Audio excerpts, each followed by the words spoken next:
கோடி ரூபாய்க்கு கன்ஃபார்ம் பண்ணிட்டோம். கன்ஃபார்ம் பண்ணி சைன் போட்டு நான் கேட்குறேன் எப்போ ஜி அப்படின்னு.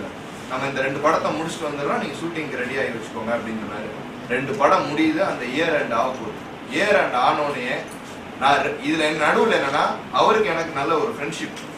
விஜய் சேதுபதியை பொறுத்த வரைக்கும் ரொம்ப நல்ல மனுஷன், நியாயமான ஜெனுவனான ஆள். எனக்கு நல்லா தெரியும், சுற்றி இருக்கிறவங்க தான் அவர் குழப்பறாங்க தவிர அவர் ரொம்ப நல்ல மனிதர்.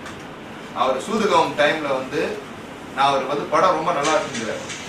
நல்லா இருக்குன்னு சொன்னோடனே ஜி நான் எடுக்கிறேன் அப்படின்னு சொல்லி இமீடியட்டா அபியை கூட்டிட்டு போய் சிவிட்ட பேசி ஸ்டூடியோ கிரீன்ல உட்காந்து தியேட்டரிக்கல் இமீடியட்டா வாங்குறோம். படம் அப்புறம் ஃபிக்ஸ் பண்ணி பார்த்துட்டு சரின்னு சொல்லிட்டு நல்ல ரேட்டுக்கு வந்தோடனே அவங்கள்ட்ட தியேட்டரிக்கல் பாதி கொடுத்துட்டு பாதி தியேட்டரிக்கல் நாங்கள் வாங்கிட்டோம். சூதுகம் பெரிய ஹிட் ஆனவனே 2வது வந்து அது நாங்கள் பப்ளிசிட்டி பண்ணலை, ஆனால் சூதுகம் நம்ம எடுத்தோம். பாலகுமாரான்னு ஒரு படம், இதற்கு தான் ஆசைப்பட்டாய பாலகுமாரா, நான் ஃபர்ஸ்ட்ல இருந்தே ட்ரேஸ் பண்ண படம் வந்து. அதுக்கப்புறம் விஜய் சேதுபதி கேட்கும்போது படம் ரொம்ப நல்லா வந்துருக்கு ஜி அப்படின்னு சொன்னோடனே கோகுல்கிட்ட நான் பேசினேன், ஜி ரொம்ப நல்லா இருக்கு அப்படின்னு சொன்னோடனே அதிக பணம், உங்களுக்கு எல்லாத்துக்கும் தெரியும், அதிக பணம் கொடுத்து அந்த படத்தோட தியேட்டரிக்கல் நான் வாங்குறேன். எல்லாமே ஜி என்னோட சொந்த உழைப்பு பிளஸ் 4 பேர்கிட்ட நான் வந்து கடன் வாங்கி தான் சினிமா தொழில் எல்லாரும் பண்ணிட்டு இருக்காங்க, உங்களுக்கு எல்லாம் தெரியும். வாங்கி நான் பப்ளிசிட்டி வந்து இது வரைக்கும் விஜய் சேதுபதிக்கு யாருமே பப்ளிசிட்டி நான் அடிச்சு சொல்லுவேன், யாரும் அந்த அளவுக்கு பப்ளிசிட்டி கொடுக்கல. சிட்டி மாத்திரம் 280 கட் அவுட் வச்சேன். அது வந்து 250 கட் அவுட் வச்சு அன்னைக்கு அவ்வளவு பப்ளிசிட்டி பண்ணி கோடிக்கணக்கில் பப்ளிசிட்டி பண்ணேன். சரி ஓகே, இந்த படத்துல இருந்து லாம் வரும், எல்லாத்துக்குமே இன்ட்ரெஸ்டோட நம்ம கடனை கொடுத்துடலாம் அப்படின்னு சொல்லி அவ்வளவு பப்ளிசிட்டி பண்ணி அந்த படத்தை மிகப்பெரிய பிரம்மாண்டமா காலையில 8 மணி ஷோ, எல்லாத்துக்குமே தெரியும் இதே ரேவிம் ராஜேஸ்வரியில 8 மணி ஷோ, அவருக்கு விஜய்க்கு உண்டான கூட்டமும் 400 ரூபாய் பிளாக்ல போச்சு. இது உங்களுக்கு எல்லாத்துக்குமே நல்லா தெரியும். அப்படி அந்த ஃபேமை தூக்கி வச்சுட்டு அதுல என்ன சொன்னேன், இது முடிச்சுட்டு வந்துடுறேன் அப்படின்னு சொன்னாரு. இல்ல ஜி உடம்பு போட்டிருக்கு, நம்ம கதை பிரகாரம் college student Vasanthakumaran associate 8 associate டைரக்டரை வச்சு ஒரு அசிஸ்டன்ட் டைரக்டர் ஃபர்ஸ்ட் டைம் படம் பண்றவருக்கு நான் பண்ணி கொடுத்தேன். ஏன் அப்படி அவங்க கேட்டாங்க, பிந்து மாதிரி தான் வேணும்னு கேட்டாங்க, ஹீரோயினி பண்ணி கொடுத்தேன். வரலட்சுமி தான் வேணும்னு கேட்டாங்க, அதுவும் நான் பண்ணி கொடுத்தேன்.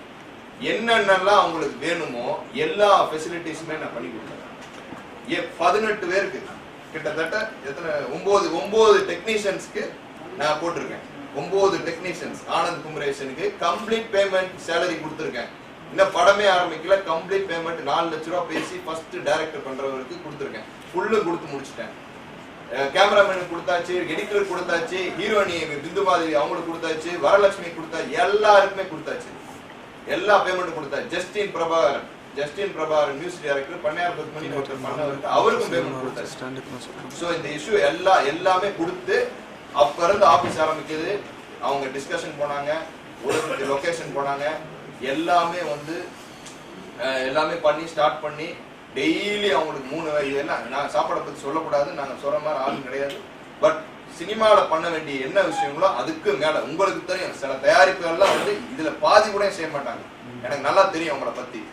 ஆனா நான் ஃபுல் அண்ட் ஃபுல்லா வந்து கம்ப்ளீட்டா அவங்களுக்கு எல்லா ஃபெசிலிட்டிஸும் பண்ணி கொடுத்து காத்துக்கிட்டு இருக்க 3 மே மாசத்துல அப்ப வந்து நடுவுல ஷூட்டிங் போயிட்டு இருந்தாரு.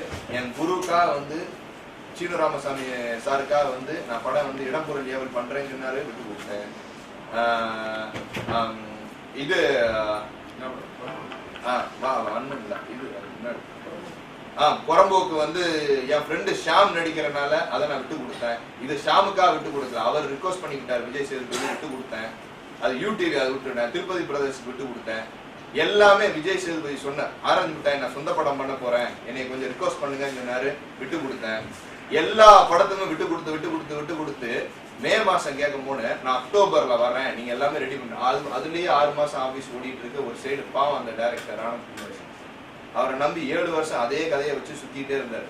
நான் அவ்வளவு செலவழிச்சு அவ்வளவு இதை பண்ணி ஷூட்டிங் போற நேரத்துல திருப்பி அக்டோபர்ல வந்து நிக்குது. அக்டோபர்ல ஷூட்டிங் ஸ்டார்ட் பண்ணலாம் அப்படின்னு சொல்லி எல்லாத்தையும் ரெடி பண்ணிட்டு இன்னைக்கு வரைக்கும் நான் வந்து நாளைக்கு சினிமா நடக்கும், நாளைக்கு ஷூட்டிங் போவோம், விஜய் சேதுபதி இறங்கி வருவாரு அப்படின்னு ஒரு காரணத்துக்காக தான் இன்னைக்கு நான் பத்திரிகையில கொடுத்தேன். இதுக்கு நடுவுல அக்டோபர் என்ன ஆயிடுச்சு, அக்டோபர் வந்து அவர் போன் பண்ணி நான் தான் ரவுடிங்கிற படம் வந்து நான் கமிட் பண்ணியிருக்கேன்னு சொல்லுவேன். எனக்கு மிகப்பெரிய அதிர்ச்சி. 2 நாள் ஹாஸ்பிட்டல், 2 நாள் எனக்கு ஒண்ணுமே எனக்கு புரியல. என்னடா இவ்வளவு இன்வெஸ்ட் பண்ணியிருக்கோமே. உடனே எனக்கு டிஸ்ட்ரிபியூட்டரு, ஃபைனான்சரு என்னை நம்பி, ஏன்னா சலீம் ஹிட் ஆனதுக்கு அப்புறம் வந்து நான் வேற எந்த படமும் என் கம்பெனியில பண்ணல. 1 வருஷத்துக்கு முன்னாடி எங்க தகப்பன் இறந்தாரு. இறந்ததுக்கு அப்புறம் நம்ம சலீம்லேயே நான் பேசி நான் சொல்லியிருக்கேன், அப்பா இறந்ததுக்கு அப்புறமும் இந்த படம் நிற்க கூடாதுன்னு 20வது நாள் அக்ரிமெண்ட் போட்டேன். கம்ப்ளீட்டா எல்லா டெக்னீஷியன்ஸ்க்கு ஆபீஸ்க்கு நான் 20வது நாள் வந்து அவ்வளவு கஷ்டத்திலையும் நான் மன கஷ்டத்திலையும் வந்து நான் வந்து பண்ணி கொடுத்தேன். இவ்வளவு ஃபெசிலிட்டிஸ் பண்ணிட்டு திடீர்னு வந்து நான் நயன்தாராவோட நடிக்கிறேன், ப்ராஜெக்ட் பண்றேன், பெரிய ப்ரொஃபைல் வந்துருச்சு அப்படின்னு சொல்லி என் படத்தை விடுறது எந்த வகையிலையும் நான் கிடையாது. என் படம் பண்ணி கொடுத்தாங்கிறேன். நான் வந்து காசை வாங்கி வச்சுட்டோ இல்ல இவர் கொடுக்குற பணத்தை வச்சோ நான் படம் பண்ண போறது கிடையாது. ஏன்னா உங்களுக்கே தெரியும், இத்தனை படம் பண்ணவனுக்கு வந்து இது இந்த வந்து ஒரு ஏரியா அமௌண்ட், இந்த அமௌண்ட்டை வாங்கி நான் ஒன்றும் பண்ண போறது கிடையாது. எல்லாமே டாக்குமெண்ட் பிரகாரம் வச்சிருக்கேன். செலவு பண்ணது கம்ப்ளீட்டா வந்து அக்கௌண்டபிளா சும்மா பிரஸ்ல சொல்ல முடியாது. செலவு பண்ணதெல்லாம் எல்லா செலவுக்கும் வந்து நான் வந்து லிஸ்ட் வச்சிருக்கேன், வவுச்சர்ஸ் வச்சிருக்கேன், எல்லாமே வச்சிருக்கேன். அவங்களாம் சிரிச்சாங்க, 40 லட்ச ரூபா 50 லட்ச ரூபா செலவழிச்சாருன்னு. ஒரு கம்பெனில வந்து உட்கார்ந்தாதான் தெரியும் ஒரு கம்பெனியோட கஷ்டம். ஒரு வருஷம் வசந்தகுமாரன் ஆபீஸ் ரன் ஆகிட்டு இருக்கு. இன்னொரு அதே வருஷத்துல ஸ்டூடியோ 9 கம்ப்ளீட் 8 பேர் எங்க கார்பரேட் ஹெட், ஒரு சிஇஓ, ஒரு பிபி எல்லாரையும் வச்சுட்டு நான் வந்து கம்பெனி நடத்திருக்கேன். ஏன் அப்படின்னா ஒரு சைடு ப்ரொடக்ஷன் போயிட்டு இருக்கு, அந்த ப்ரொடக்ஷனை பார்த்துக்கிறதுக்கான டீம் இவங்களுக்கு நான் கம்ப்ளீட்டா அலவன்ஸ்ல இருந்து எல்லாமே வந்து நம்ம ஆபீஸ்க்கு எல்லாமே நம்ம உங்களுக்கு கொடுத்து ஆகணும். அப்பதான் இந்த டீம் வந்து ப்ரொடக்ஷன் டீமை மெயின்டைன் பண்ணணும். ஸோ ஆப்வியஸா ஒரு வருஷம் அந்த வசந்தகுமாரன் கம்பெனிக்கும் ஸ்டூடியோ 9 கம்பெனிக்கும் இவ்வளவு பாடுபட்டு வந்து நின்றுட்டு இந்த நிலையில நீங்க வந்து வேற வழியே இல்லை. நடுவில் வந்து நடிகர் சங்கத்தை போய் பார்த்தோம். பட் ஏன் படங்க வசந்தகுமார் என்னோட படம், என்னோட குழந்தை, அது நான் வந்து வளர்த்துருக்கேன், பணம் எழுதியிருக்கேன், எல்லாமே பண்ணியிருக்கேன். அவர் ஆர்டிஸ்ட், அவருக்கு சம்பளம் கொடுத்துருக்கேன், மிச்சம் டெக்னீஷியன்ஸ்க்கு பணம் கொடுத்துருக்கேன். நான் எப்போ வேணாலும் ஆட் போடலாம். கோர்ட்ல போட்டுட்டு ஸ்டே ஆர்டர் வாங்கி நான் ஆட் போடக்கூடாதுன்னு சொல்லியிருந்தா நியாயம். என்னோட பணம், நான் பணம் மோட்டிவே இல்லை, மோட்டிவே இல்லைங்கிற போது என் படத்துக்கு நான் ஆட் போடுறதுக்கு யார் கேட்கணும்? இதுக்கு நடுவுல இவ்வளவு விஷயம் நடந்திருக்கு. நான் மிரட்டினேன், அதெல்லாம் வந்து எனக்கு வந்து சினிமா வந்து ஒரு 50% சொல்லியிருந்தேன். 50% வந்து நாங்கள் வந்து கார்பரேட் கம்பெனி, கார்பரேட் லெவலில் அங்கேயும் இங்கேயும் வேலை பார்த்து கஷ்டப்பட்டு ரியல் எஸ்டேட் பண்ணி சம்பாதிக்கிற அமௌண்ட், அதில் ஒரு 4 பேர் பார்ட்னர் ஆவாங்க. என்னைய வந்து ஒரு நக்கீரன்ல வந்து கொலை மிரட்டல் விஜய் சேதுபதி அவர் போடலை, அது மாதிரி அவர் பண்ணியிருக்கவும் மாட்டார்.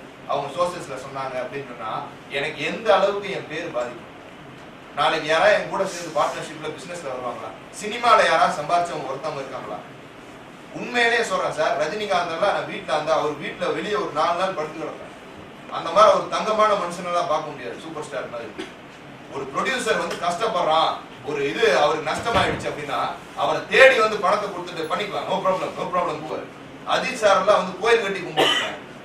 அப்படி ஒரு நடிகர் ஏம் ரத்னம் உங்களுக்கு நல்லா தெரியும், is a king maker in production.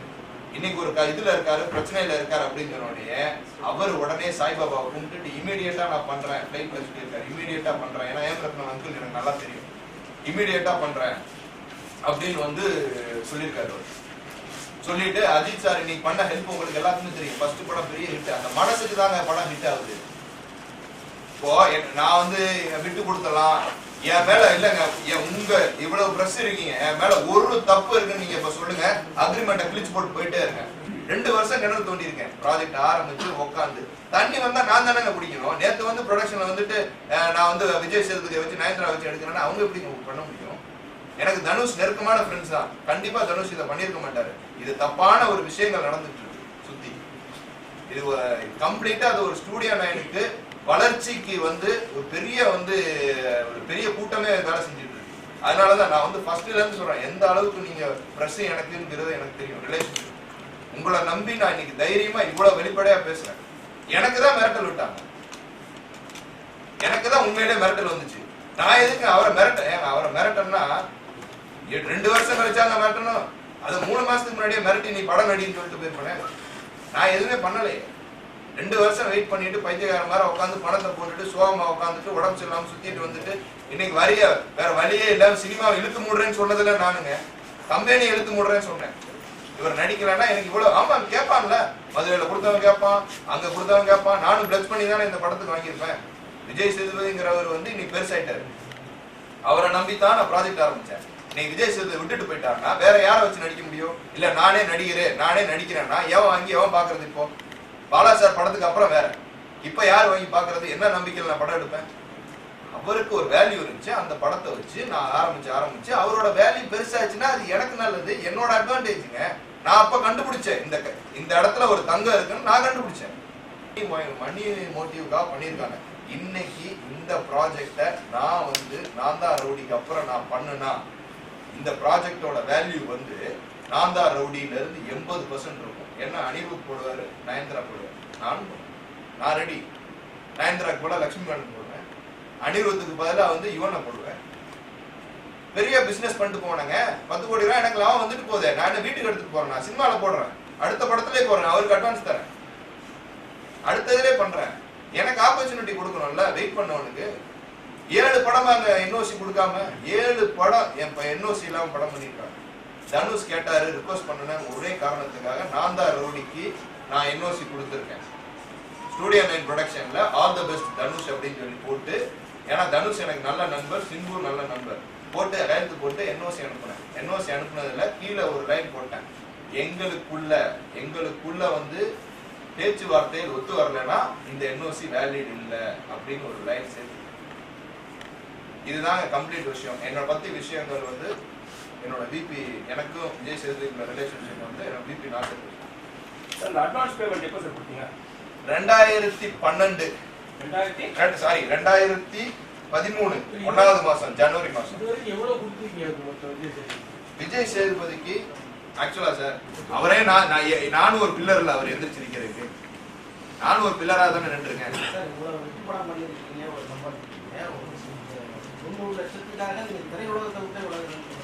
அதுதான் 90 லட்சத்துக்காக நான் திரையுலகத்தை விட்டு போனேன் சார். இந்த படத்தோட கமிட்மெண்ட் அவ்வளவு பெருசாயிடுச்சு. இன்னைக்கு இந்த படத்தோட கமிட்மெண்ட் பல கோடி ரூபாய் ப்ராஜெக்ட் ஆயிடுச்சு. நான் பணத்துக்காக மட்டும் பார்க்கல, எங்களோட டீம் இத்தனை பேர் உழைச்ச உழைப்பு எல்லாமே வீணா போயிருமே, அப்ப நான் ஷட் டவுன் பண்றேன். இல்ல அவங்க ஸ்டில் பேசிட்டு இருக்காங்க. எனக்கு நல்ல முடிவு வரும்னு தான் நான் எக்ஸ்பெக்ட் பண்ணிட்டு இருக்கேன். பாதிச்சு என்ன சார், அவங்க என்ன பாதிச்சு எனக்கு நல்லபடியா அமைஞ்சா சந்தோஷம். அதான் சொல்றாரு, படம் பண்றதா சார் என் டிமாண்டா இருக்கும். நான் இப்ப அவர் போட்டிருக்காரு தகாத வார்த்தை பேசினேன், இப்படி பண்ணேன், லீகல் ஆக்ஷன் யாரு செய்யா சார்? கவர்மெண்ட் லீகலா டாக்குமெண்டேஷனா கைது போட்டு கொடுத்துருக்காரு, லீகலா செக் பணம் கொடுத்துருக்கேன். படம் பண்றதுங்கிறது தான் நியாயம். லாஸ் ஆன படத்துக்கே வேற ஹீரோலாம் படம் பண்ணி கொடுக்கும் போது நான் இவரை நம்பி இவரோட வளர்ச்சியில எல்லாத்துலயும் நான் உறுதுணையா இருந்திருக்கேன். எனக்கு படம் பண்றதுக்கு என்ன சார், என் மூஞ்சியே பார்க்க வேணாம் சார், நான் அந்த சைடே போல, கம்பெனியும் பார்க்கல, யாரு வேணாலும் ப்ரொடக்ஷன் பண்ணுங்க, எனக்கு நான் கொடுக்குற அமௌண்ட் ப்ரொடக்ஷன் அவரை வச்சு பண்ணுங்க, அவருக்கு பிடிச்சவர் கூட பண்ணட்டும், ஃபர்ஸ்ட் காப்பியா கூட பண்ணட்டும், நான் கிட்டே வரல, அவருக்கு ஆப்ஷன் கொடுக்குறேன். ஸ்டூடியோ 9 பண்ணணும்னு அவசியம் இல்லை, ஸ்டூடியோ 9 பிரசன்ஸா இருக்கட்டும், யாராவது லைன் ப்ரொடியூசர் மாதிரி பண்ணி கொடுக்கணும், அவங்களுக்கு 20% கொடுக்குறேன் லைன் ப்ரொடியூசர். எல்லாத்துக்குமே தெரியும், ஏன்னா ஸ்டூடியோ 9 எங்க ஹீரோங்கிறத நாங்களே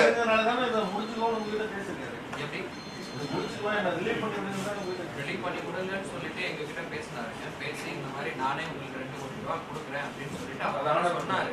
நாங்க அதுக்கப்புறம் 1 வருஷம் 2 வருஷம் கழிச்சு நான் உங்களுக்கு படம் பண்ணி தரேன், இப்போதைக்கு இந்த இதெல்லாம் நீங்க பண்ணிக்குவோம், நம்ம செட்டில்மெண்ட் பண்ணிக்குவோம் சொல்லிட்டு போனாரு. நீங்க பேசினாங்க, போயிட்டு 1 வீக்லயே யாரு குழப்பனான்னு தெரியல, என்ன நடந்ததுன்னு சார். எப்படி சார் விட்டுட்டு ஒரு ப்ராஜெக்ட் இவ்வளவு நாள் வளர்த்துட்டு திடீர்னு ப்ராஜெக்ட் கட்டிட்டு ஒரு இடம் வாங்குறோம். நான் இடமா பேசுறேன் தப்பா நினைக்கிறேன்னா, ஒரு 10,000 ரூபாய்க்கு ஓஎம்ஆர்ல ஒரு இடம் வாங்குறோம், 2 வருஷம் கழிச்சு அது 10 கோடி ஆகுது. அந்த இடத்துக்கு சொந்தக்காரனுக்கு அவனுக்கு தானே உரிமை, அவன் தானே அணிவிக்கணும். அது அதுக்காக திடீர்னு யாரோ அதை தூக்கிட்டு எந்த அப்படின்னு சொல்ல முடியுமா? அது தப்பு இல்லை. அது என்னோட லக்கு சார். இன்னைக்கு இவர் இவ்வளவு பெரிய ஆனாரா, அது என்னோட இது. சரி, இதை விடுங்க, லக்குங்கிறதுக்கு மேல படம் போலன்னு என்ன பண்ணுவீங்க? நான் தானே பண்ணணும். இவ்வளவு ப்ரொடக்ஷன் பண்ணி பப்ளிசிட்டி பண்ணி படத்தை ரிலீஸ் பண்ணி படம் போலன்னா சார் நேரடியால பேசியாச்சு. இது ஒரு லீகல், அதாவது என்னை பத்தி ஒரு தப்பான விமர்சனம் வந்தனாலதான் இந்த பிரச்சனை. இல்லைன்னா நான் உங்களுக்கு அன்னைக்கு போன வாரமே உங்களை கூப்பிட்டு வச்சு அவரை உண்மையிலேயே அவருக்கு அவரோட பேரை கெடுக்கணுமோ அவர் வளர்ச்சியை கெடுக்கணும்னு நினைச்சிருந்தேன்னா போன வாரமே நம்ம பேசியிருக்கலாம். நான் ரிக்வஸ்ட் தான் பண்ணிக்கிட்டேன் எல்லாத்துக்கும். ஆனா இப்ப என்னோட பேர் கெட்டுருக்கு அவசியமே இல்லையே சார். சார் தமிழ்நாடை பொறுத்த வரைக்கும் ஒரு ஹீரோவை மக்கள் ஹீரோவை தான் பார்ப்பாங்க.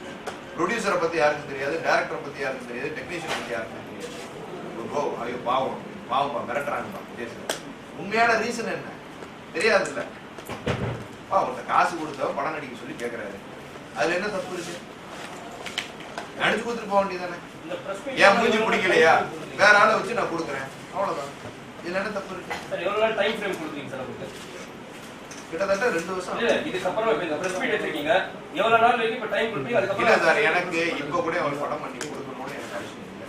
சீரியஸா சொல்றேன், எனக்கு இப்ப கூட அவர் படம் பண்ணி கொடுக்கணும்னு என்ன கிடையாது. அதாவது நான் தான் ரவுடி முடிக்கணும், நான் தான் ரவுடி தான், நானும் ரவுடி தான், அந்த படம் முடிக்கணும். முடிச்சுட்டு எனக்கு அடுத்த படம் கொடுக்கணும்.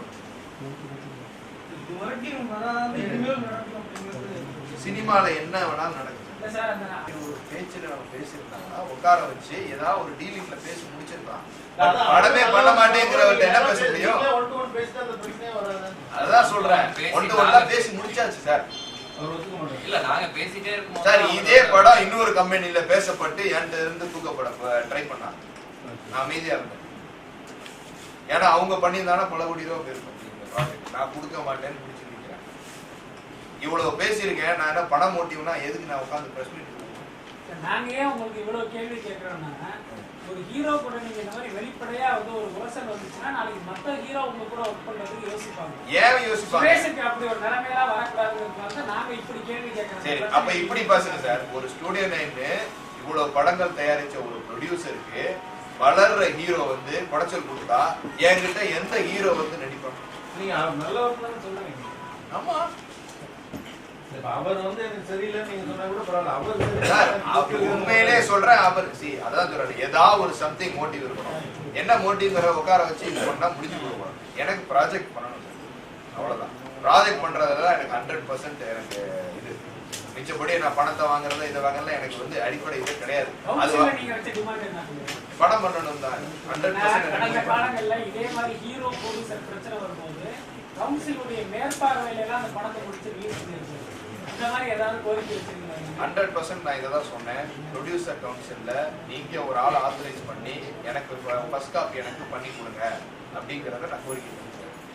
அந்த அடிப்படையில் எனக்கு பண்ணாலும் சார். அதாவது இத்தனை படம் அவர் பண்ணியிருக்காருல்ல, நீங்க சொன்னீங்கல்ல, நீங்க சொன்னதெல்லாம் நியாயம் இருக்கு. இத்தனை படங்கள் பண்ணியிருக்காருல்ல, யாருக்காச்சும் ஒரு ஆளுக்கு ₹1 ஜாஸ்தியா பணம் வாங்கிட்டு படம் பண்ணாருன்னு சொல்ல சொல்லுங்க. அப்ப நான் பைத்தியக்காரனா? எல்லாருக்கும் அக்ரிமெண்ட் பிரகாரம் தானே படம் நடிச்சு கொடுத்திருக்காரு. இத்தனை படமும் ஒரு காப்பியா பண்ணி கொடுப்பாரு. என்ன சார் கேளுங்க, அது நீங்க தான் கேட்கணும். நீங்க கேளுங்க. இவ்வளவு பேரு நான் உங்களை நம்பி உங்களை தானே தெரியல சார். அண்ணா இங்க பாருங்க, என் மூஞ்சி இன்னைக்கு பத்திரிகையில வெளியே வந்துச்சு. ஓகேங்களா? என்னோட ப்ரொஃபைலுங்கிறது வெளியே வந்துருச்சு. தப்பா இருக்கு, நான் தப்பு இல்லைங்கிறதான் என்னோட. ஆனா ஊருக்கே தெரியும் என் மேல ஒரு சின்ன இது கூட கிடையாது, எந்த ப்ராப்ளமும் என் மேல கிடையாது. அப்படி இருக்கிற சூழ்நிலையில எனக்கு வந்துருச்சு. அதனாலதான் வெளிப்படையா வந்தாங்க. இல்லைன்னா நான் வந்துருக்கேன். 100% படம் பண்ணி கொடுக்கணும். அதே மாதிரி இன்னொரு ஆப்ஷன் நீங்க அவர் கொடுத்தீங்க, ரிடன் போலீஸ் பண்ணிட்டு பண்ணிக்கலாம் அப்படின்னு. சரி, நானும் அப்படிதான் பண்ணிட்டு எனக்கு பண்ணா போதும். நான் என்ஓசி கொடுத்துட்டேன் சார். தனுஷ் சார் ப்ரொடக்ஷனுக்கு நான் என்ஓசி கொடுத்துட்டேன். என்ஓசியில ஒரு ஸ்டேட்மெண்ட் ஆட் பண்ணியிருந்தேன். எங்களுக்குள்ள உட்காந்து சுமூகமா அந்த வேலையை முடிச்சுட்டு அவங்க என்ஓசி வேலையிட்டு. இல்ல இப்போ நீங்க வந்து இப்போ இது இன்னொரு 3 மாசம் வரை நம்ம இதை பத்தி வேற எதுவுமே பேச முடியாத மாதிரில நீங்க இது பண்ணி வச்சிருக்கீங்க. ஏன்னா அந்த படத்துக்கு நீங்க வாக்கு கொடுத்தீங்க. போய் பரவாயில்ல சார், நான் வெயிட் பண்றேன். 2 வருஷம் வெயிட் பண்ணவனுக்கு இந்த 3 மாசம் வெயிட் பண்றதுன்னு எனக்கு